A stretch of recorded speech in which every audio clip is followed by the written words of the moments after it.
Hello guys, hope you are doing good. So today we have the CEO of Trading Twist, Mr. Shahzad Mirza. So hello sir, how are you doing? Fine, sir. Thank you. So sir, today we ask some question about trading psychology.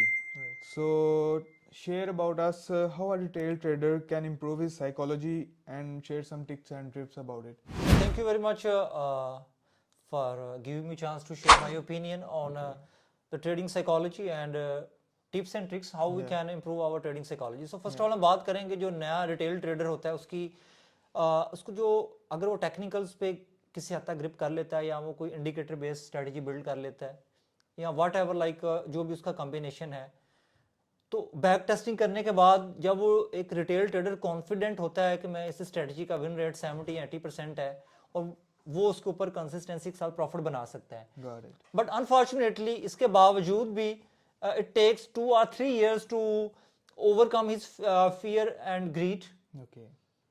And psychological issues to make a profit. यानी ये जो issues होते हैं, psychological issues आ रहे होते हैं, fear है, grid है, ओवर ट्रेडिंग है, इनको कवर अप करने में, इनको ओवरकम करने में उनको 2-3 साल लग जाते हैं. मोस्टली जो रिटेल ट्रेडर मेरे साथ कांटेक्ट में आते हैं कि सर मुझे लाइक प्राइस एक्शन भी आती है, ICT के ऊपर मेरी अच्छी ग्रिप है, ICT का भी एक बड़ा पार्ट आता है, Okay. लेकिन इसके बावजूद from last 3 years I am not in profit. Okay. ठीक है. उसकी जो बड़ी रीजन है वो यही होती है कि they are trading with the small equity. एक तो छोटी इक्विटी के साथ काम कर रहे होते हैं, नंबर 1. नंबर 2, उनकी जो बेसिक ट्रेडिंग का जो मैकेनिज्म है, कॉन्सेप्ट है, वो भी क्लियर नहीं होता. मैं मोस्टली हमेशा एक बात कहता हूं कि आपको पता होना चाहिए कि आप ट्रेडिंग में क्यों आए हैं, why you join this industry.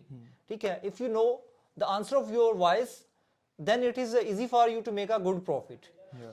अब ट्रेडिंग इज अ प्रोफेशन. यहाँ पे हम पैसे को ग्रो करते हैं, वी ग्रो द कैपिटल. और ग्रोथ तभी होती है अगर आप एक सीड को लगाएंगे Yeah. तो वहां से फिर एक जो है कॉम्पल निकलती है, ऐसा सा एक नन्हा सा पौधा, फिर ऐसा सा हम उसको केयर करते हैं और वो बड़ा हो जाता है. ठीक है. तो ट्रेडिंग में अकाउंट का ग्रोथ करना भी बिल्कुल एक प्लांट को बढ़ाने की तरह या एक बच्चे को पालने की तरह ही होता है. उतनी ही केयर, इंटेंशन और तवज्जो चाहिए होती है. ठीक है.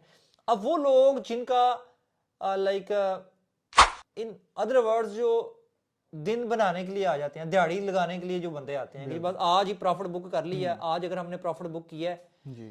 और आज के लिए ही जिंदा है, they are living for today and they are not concentrating for the long term growth, तो उनके लिए थोड़ा डिफिकल्ट हो जाता है. ठीक है. तो रिटेल ट्रेडर्स के लिए लॉन्ग टर्म प्रॉफिट में रहना बहुत डिफिकल्ट होता है until unless they overcome their fear, their greed and their emotions. So these are the factors. और अगर आप चाहते हैं कि आप लॉन्ग टर्म प्रॉफिट में रहें तो आपको अपनी साइकोलॉजी पे बहुत ज़्यादा काम करने की ज़रूरत है. Yeah. Very good sir. So sir मेरा नेक्स्ट क्वेश्चन है कि आप एक सक्सेसफुल और अनसक्सेसफुल जो ट्रेडर में मेजर डिफरेंस क्या देखते हैं, इसके बारे में ज़रा गाइड कर दें. जी, thank you very much. Is very good question. देखिए, रिटेल ट्रेडर में जो कामयाब ट्रेडर होते हैं और जो कामयाब नहीं होते उनमें एक मेजर डिफरेंस है होल्डिंग का. एक जो कामयाब ट्रेडर होता है वो अपने लॉसेस को जल्दी कट करता है और प्रॉफिट को होल्ड कर लेता है. और जो नाकाम ट्रेडर होता है वो क्या करता है, वो अपने प्रॉफिट को तो जल्दी कट करता है लेकिन लॉसेस को लॉन्ग टर्म होल्ड कर लेता है. ठीक है. लॉस लेने से वो डर रहा होता है. तो यही अगर हम देखें, मैंने बेशुमार ऐसे स्टूडेंट्स के अकाउंट्स देखे हैं, they have like 95 winning trades. यानी 95 ट्रेड्स ऐसी हैं 95 जो कि प्रॉफिट में है, लेकिन सिर्फ 5 ट्रेड ऐसी हैं जो उन्होंने होल्ड की हुई हैं और वो लॉस की हैं, और वो 5 ट्रेड मिलकर पूरे ओवरऑल 95 जो उनकी विनिंग ट्रेड्स हैं उनके प्रॉफिट को वो अनगल्फ कर लेती हैं, खा जाती हैं. ठीक है. अगर आप कामयाब बनना चाहते हैं तो मेक इट श्योर कि आप प्रॉपर डिसिप्लिन के साथ ट्रेड करें, स्टॉप लॉस यूज करें, या फिर ये अगर आप स्टॉप लॉस नहीं भी यूज करते तो आपके माइंड में कोई ऐसा मैकेनिज्म जरूर होना चाहिए, कोई एग्जिट प्लान जरूर होना चाहिए. When to exit from the market, यानी जहां पे मार्केट में इंटर राइट टाइम पे इंटर होना जरूरी है, वहां पे राइट टाइम पे एग्जिट करना भी जरूरी है. और अगर आप स्टॉप लॉस नहीं यूज कर रहे, आप हैजिंग टेक्निक यूज कर सकते हैं, लेकिन मेक इट श्योर जो मेन पर्पस है वो यही है कि आप अपनी इक्विटी को कैसे प्रोटेक्ट कर सकते हैं. मैं हमेशा एक बात कहता हूं, protection of your capital is more important than making new profit. तो अगर आप नया प्रॉफिट नहीं बना पा रहे या it is looking for very difficult in the starting of the month, या फिर वीक के स्टार्ट में या मंथ के स्टार्ट में नया प्रॉफिट बनाना या अच्छा प्रॉफिट बनाना बहुत डिफिकल्ट होता है। मार्केट जो है वो या तो पोजीशनिंग की तरफ जा रही होती है या फिर वो करेक्शन फेस में होती है, ठीक है। तो वहाँ पे बहुत डिफिकल्ट होता है मार्केट को आइडेंटिफाई करना या पोजीशनिंग लेना, ठीक है। ऐसी सिचुएशन में not to take a position is itself position, अगर समझ नहीं आ रही तो एंट्री ना लें। राइट टाइम पे क्राइटेरिया जो आपका प्री एंट्री चेकलिस्ट है उसको देख सकते हैं, जो आपने क्राइटेरिया डिफाइन किया हुआ है कि कितनी कंफर्मेशन के साथ एंट्री लेनी है। अगर वो आपको कंफर्मेशन मिलती हैं तो आपको एंट्री लेनी चाहिए, otherwise it is better to stay away from the market.